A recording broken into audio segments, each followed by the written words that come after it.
শেরপুরের শ্রীবরদী উপজেলার গড়জরিবা ইউনিয়নের ঘোনাপাড়া সার্বিক গ্রাম উন্নয়ন সমবায় সমিতি লিমিটেডের বার্ষিক সাধারণ সভা ২০২৬ অনুষ্ঠিত হয়েছে। শনিবার সকাল ১১টায় সমিতির নিজস্ব কার্যালয়ে এ সভা অনুষ্ঠিত হয়। সমিতির ভারপ্রাপ্ত সভাপতি মাহফুজুর রহমান মিঠুর সভাপতিত্বে এবং সাধারণ সম্পাদক জাঙ্গির হোসেনের সঞ্চালনায় সভায় প্রধান অতিথি হিসেবে উপস্থিত ছিলেন গাজীপুর মেট্রোপলিটন পুলিশের গোয়েন্দা বিভাগের সিনিয়র সহকারী কমিশনার মোহাম্মদ আমির হোসেন। অনুষ্ঠানে প্রধান বক্তা হিসেবে বক্তব্য দেন শ্রীবরদী উপজেলা সমবায় অফিসের সহকারী পরিদর্শক মোহাম্মদ আব্দুল ওয়াদুদ খান।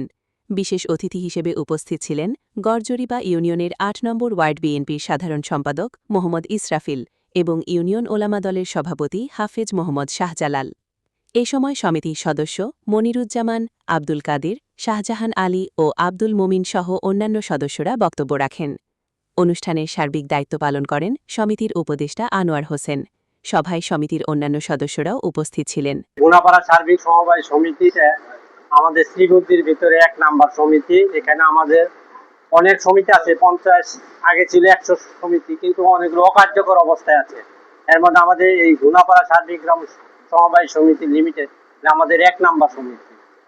আমার অনুরোধ থাকবে এই লোনগুলো আপনারা যথাসময়ে কিস্তি পরিশোধ করবেন, আর যেটা সার্ভিস চার্জ বলে এটা দিবেন, নাহলে এটা তো আপনার সমিতিটা চলমান থাকবে না।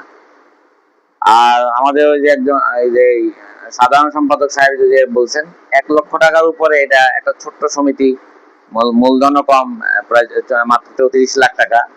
তো এখান থেকে যে ১ লাখ টাকা একজনই নিয়ে নেয়, তো এই আপনারা পরবর্তীতে যে আরেকজন সদস্য যদি এই ইয়েটা সুবিধাটা নিতে চায়, তখন তো আপনার হাতে টাকা থাকবে না, কিভাবে দিবেন?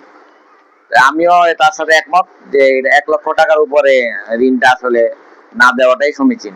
সমিতির ভালো চান, উন্নয়ন চান, তাইলে সকলের সময় মতো আপনার কিস্তিটা কত তারিখ, সার্ভিস চার্জটা কত তারিখ এটা আপনি জানেন, বা সঞ্চয়টা কত তারিখ, ওই সময় মতো আপনি এসে দিয়ে যাবেন। তাইলে এই সমিতি উত্তরোত্তর আরো বৃদ্ধি পাবে। যে উপজেলা শ্রীবরদী উপজেলার মধ্যে এটা ১ নম্বর সমবায় সমিতি হিসাবে এটা আমরা গর্ববোধ করি। আমরা জোরে একটা হাততালি দিই এটার জন্য, যে আমরা এই ১ নম্বর যাতে আমরা থাকতে পারি, এটা আপনাদের সকলের সহযোগিতা দরকার।